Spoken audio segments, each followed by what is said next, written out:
ஆண்டவராகிய இயேசு கிறிஸ்துவின் நாமத்திற்கு மகிமை உண்டாவதாக. இந்த நல்ல நாளிலே உங்கள் யாவரையும் நான் வாழ்த்துகிறேன். இந்த நாளின் தியானத்திற்கு என்று தெரிந்து கொள்ளப்பட்ட வேத பகுதி சங்கீதம் 81:13 Psalm 81:13. என் ஜனம் எனக்கு செவி கொடுத்து இஸ்ரவேல் என் வழிகளில் நடந்தால் நலமாயிருக்கும். ஆமென். பிரியமானவர்களே, நான் வாசிக்க கேட்டதான இந்த வார்த்தைகளிலே இதை சங்கீதக்காரன் மூலமாக ஆண்டவர் பேசுகிறார். என்ன சொல்லுகிறார்? அவருடைய ஜனத்தை பார்த்து என்ன சொல்லுகிறார் என்று சொன்னால், என் ஜனம் எனக்கு செவி கொடுத்து இஸ்ரவேல் என் வழிகளில் நடந்தால் நலமாயிருக்கும். இந்த ரெண்டு காரியங்களை ஆண்டவர் தம்முடைய ஜனத்தினிடத்திலே ஆண்டவர் விரும்புகிறார். ரெண்டு காரியத்தை செய்ய வேண்டும் என்று எதிர்பார்க்கிறார். ஒன்று, தேவனுக்கு செவி கொடுப்பது. மற்றொன்று, அவருடைய வழிகளில், அவர் சொன்ன வழிகளில் நடப்பது. நாம் செவி கொடுக்கும்போது அவர் என்ன சொல்கிறாரோ அதை கேட்டு அதன்படி நடப்பது தான் ஆண்டவர் நம்மிடத்தில் எதிர்பார்க்கிற காரியம். அப்படி கேட்டால் நலமாக இருக்குமே அப்படின்னு சொல்கிறார். 3 இடத்துல சொல்கிறார். 8 வாசிக்கிறேன். என் ஜனமே கேள், உனக்கு சாட்சியிட்டு சொல்லுவேன், இஸ்ரவேலே நீ எனக்கு செவி கொடுத்தால் நலமாயிருக்கும். 11 சொல்கிறாரு, என் ஜனமோ என் சத்தத்துக்கு செவி கொடுக்கவில்லை, இஸ்ரவேல் என்னை விரும்பவில்லை என்று 3 இடத்துல எனக்கு செவி கொடுக்க வேண்டும், எனக்கு செவி கொடுக்க வேண்டும், எனக்கு செவி கொடுக்க வேண்டும் என்று சொல்லி இங்கே ஆண்டவர் மறுபடியும் அதை சொல்லிக்கொண்டே இருக்கிறதை நாம் பார்க்கிறோம்.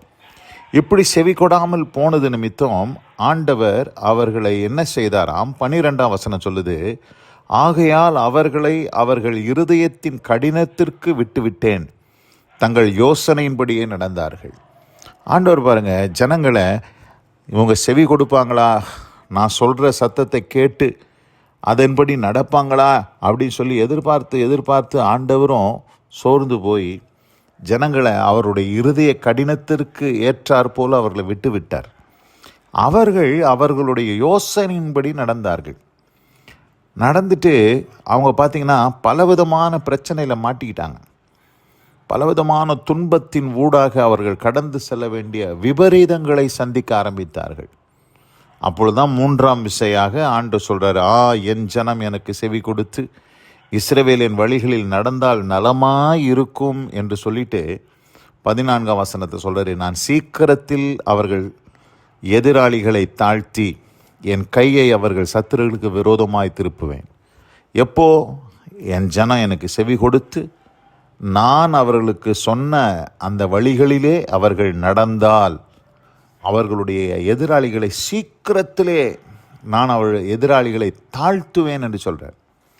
பிரியமானவர்களே, இந்த அருமையான இந்த நல்ல நாளிலே ஒருவேளை இந்த செய்தியை கேட்டுக்கொண்டிருக்கிற அன்பான சகோதரியே, உங்கள் வாழ்க்கையில் பலவிதமான பிரச்சனைகள், பலவிதமான காரியங்கள், எதிராளிகளின் நிமித்தம் நீங்கள் படுகிற துன்பங்கள், உபத்திரவங்களை கர்த்தர் பார்த்து கொண்டு இருக்கிறார். ஆண்டவர் அவர்களெல்லாம் சீக்கிரத்தில் அந்த பிரச்சனையிலிருந்துலாம் உங்களை விடுதலையாக்கணும்னு சொல்லி ஆண்டவர் விரும்புகிறார். ஆனால் ஆண்டவர் உங்ககிட்ட எதிர்பார்க்கிறது என்ன தெரியுமா?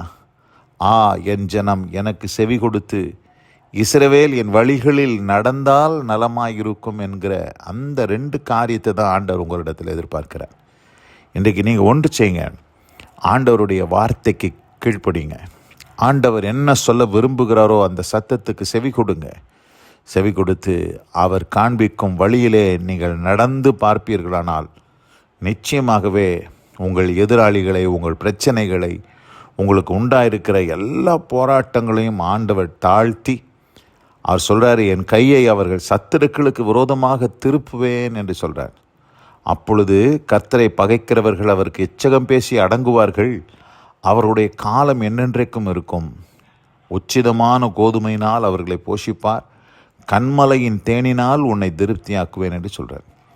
அப்போது ஆண்டவர் சத்துருக்களுடைய கரத்திலிருந்து நம்மை விடுதலையாக்குறது மாத்திரம் இல்லை, உச்சிதமான கோதுமையினால் ஆண்டவர் உங்களை போஷிப்பேன்னு சொல்கிறார். கண்மலையின் தேனினால் நான் உன்னை திருப்தியாக்குவேன்னு சொல்கிறார். அப்போது இன்றைக்கு நீங்களும் நானும் செய்ய வேண்டிய ஒரே ஒரு காரியம், அவருடைய சத்தத்துக்கு செவி கொடுக்கணும். அதன்படி அந்த சத்தம் என்ன சொல்லுதோ அதன் வழியிலே நாம் நடக்கணும். அப்படி செய்வோமேனால் நிச்சயமாக ஆண்டவர் நமக்கு உண்டாயிருக்கிற இக்கட்டுகளுக்கெல்லாம் நம்மளை விடுதலையாக்கி அவைகளிலிருந்து ஆண்டவர் நமக்கு ஒரு ஜெயத்தை கத்தர் கட்டளையிட்டு உச்சிதமான கோதுமையினாலும் கண்மலையின் தேனினாலும் ஆண்டவர் உங்களை போஷித்து காப்பாற்ற தேவன் போதுமானவராக இருக்கிறார். இந்த அருமையான இந்த நல்ல நாளிலே இந்த வார்த்தைகளை கேட்டவங்க ஒவ்வொருவரையும் கத்ததாமே ஆசீர்வதித்து காப்பாராக. God bless you all. Amen amen.